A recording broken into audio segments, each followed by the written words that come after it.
This boy had unexpectedly turned into a girl upon waking up. What awaited him was not comfort, but the mockery of his classmates. When his girlfriend heard the news, she also said the same thing to him in disbelief. He had clearly woken up just like any other day, but this time, Jack was shocked to discover he had contracted a condition that turned him into a girl, not just in appearance, but also in mind. Once this condition flares up, it is incurable. Even if he had just undergone gender reassignment surgery, he would immediately revert to being a girl. When the teacher announced this in class, there was no sympathy as one might expect. Only a flood of skepticism poured in. It was at that moment that a classmate asked the teacher a question.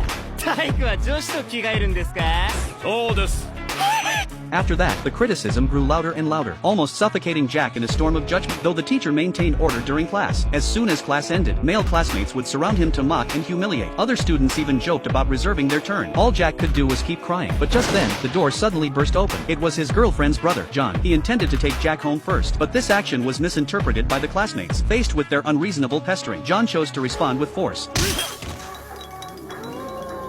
John told Jack he never had to come back to this school again. It's wrong to force yourself. Just then, his girlfriend Lisa quietly arrived. She first praised her brother's actions, but also questioned whether he was trying to hit on Jack. Unexpectedly, her brother scolded her, because Jack was still truly Lisa's boyfriend. Soon, John was summoned to the office for hitting someone. Jack kept apologizing for causing so much trouble. He remembered the no secrets pact he made with Lisa. There could be no secrets between them. Breaking it meant instant death sentence, so Jack confessed his secret. He thought John looked really cool when he stepped in earlier. Not just physically attractive, but in the way a girl admires a guy. That's when Jack realized even his inner self had become a girl. These words finally made the usually calm Lisa feel a bit flustered, and in the next moment, she seemed to want to confirm the truth. But clearly, Jack could no longer do that, because even Jack's male physical traits had regressed during the transformation into a girl. He even used that to prove his innocence. Unexpectedly, John returned home at that moment. He saw the awkward scene and was about to leave, but Lisa suddenly rushed out and stopped her brother, and told him what her boyfriend had just said. She hoped her brother could date her boyfriend in her place. Seeing her brother about to refuse, Lisa even launched an attack on him, then ran off at full speed. After all that Jack had been through, he no longer knew what to do. But then John patted him on the shoulder and said, if you think you're a girl, then keep crying, but if you still think you're a boy, then go after her. Jack's eyes gradually grew determined. He remembered crying in place as a child when other kids bullied him, and how Lisa had rushed in to chase away the bullies and saved him. Now, it was his turn.